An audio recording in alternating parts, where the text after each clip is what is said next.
न्यूजे TV news Pakistan Lahore से लाहौर की आवाज़ Mian Mushtaba Naseer Qureshi advocate anchor analyst social worker writer. दोस्तों, ख़ास बात महकमा जेल खाना जात और आईजी पंजाब जेल खाना जात मुबशर अहमद खान और हमारे जो मशीर दाखिला है पंजाब सरफराज चीमा साहब ने इस अज़म का इजहार किया है कि जेलों के अंदर कैदियों की हालत बेहतर बनाई जाएगी।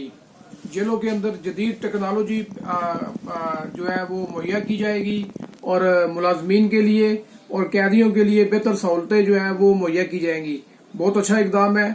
जेलों के हवाले से जो कैदी होते हैं वो बेचारे उनकी तरफ बहुत कम तवज्जो दी जाती है।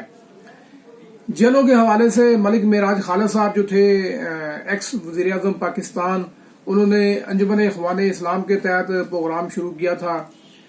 मुझे बैसियत चेयरमैन जो है वो प्रिजनल वेलफेयर सोसाइटी मेरा इंतखाब किया गया। मलिक साहब ने मुझे मेरा नोटिफिकेशन किया।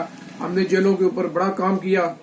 सरगोदा जेल में सबसे पहला स्कूल मैंने कायम किया अपने दोस्तों के साथ मिलके, सरगोदा की आवाम के साथ मिलके, सरगोदा अंजुमन ताजरान के साथ मिलके, कॉमर्स चैम्बर्स ऑफ कॉमर्स के साथ मिलके, सरगोदा के मुहैर हजरात के साथ मिलके। और हमारा जो पहला जो हमने स्कूल बनाया था सरगोदा में, उसमें कमिश्नर जावेद असलम मलिक साहब, डिप्टी कमिश्नर यूसुफ नसीम खोखर साहब, एडीसी जी गुलाम साबर साहब और नसरुल्लाह बलोच साहब और साहबजादा अब्दुल रसूल साहब, तस्नीम अहमद कुरैशी साहब जो अभी वज़ीर स्टेट मिनिस्टर हैं, वो भी इसमें शामिल थे। मुख्तार मिर्जा साहब थे, रुबीना मुख्तार थी, कैसरा इस्माइल थी, एहसान बाजवा साहब थे, उसमें अब्दुल हमीद फरज साहब थे और दीगर कई हमारे दोस्त शामिल थे। उसमें हमने वो प्रोग्राम शुरू किया था। पहला स्कूल हमने बनाया था। कैदियों को किताबें दी हमने ट्यूटर अंदर भेजते थे, वो उनको पढ़ाते थे। बड़ी देर तक ये सिलसिला जारी रहा। उसके बाद हमने एक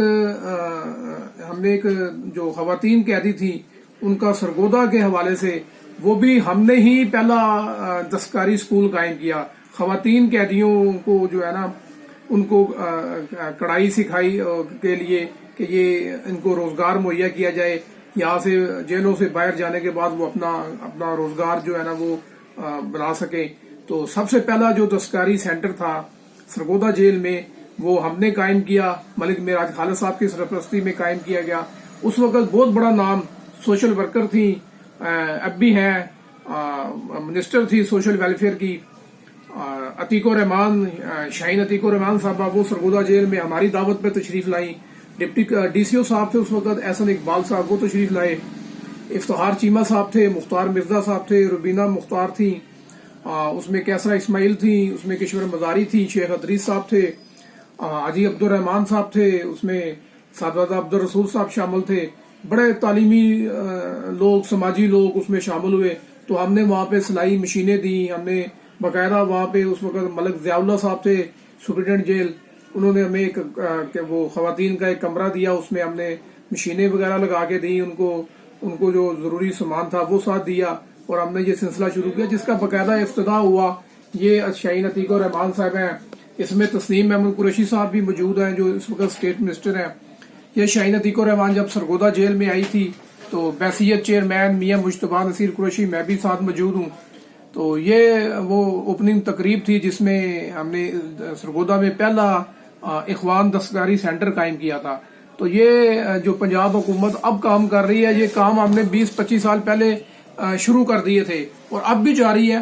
अब भी कैदियों के हवाले से हम जो डिजर्विंग कैदी हैं उनको हम जो कानूनी जो है इमदाद वो फराम करते हैं। जो अपने वकील करने की इस्तेदाद नहीं रखते हैं, हम उनके लिए वकील की सहूलत मुहैया करते हैं। अब भी लोग हमसे रब्ता कर सकते हैं। तो ये हुकूमत का बहुत अच्छा इकदाम है कैदियों के हवाले से कि उन्होंने ये सिलसिला शुरू किया है कि जेलों के अंदर जदीद टेक्नोलॉजी जो है वो मुहैया की जाएगी। तो ये बहुत अच्छा इकदाम है, हम इसको सराहते हैं। थैंक यू, अल्लाह हाफिज। अस्सलाम वालेकुम। आओ।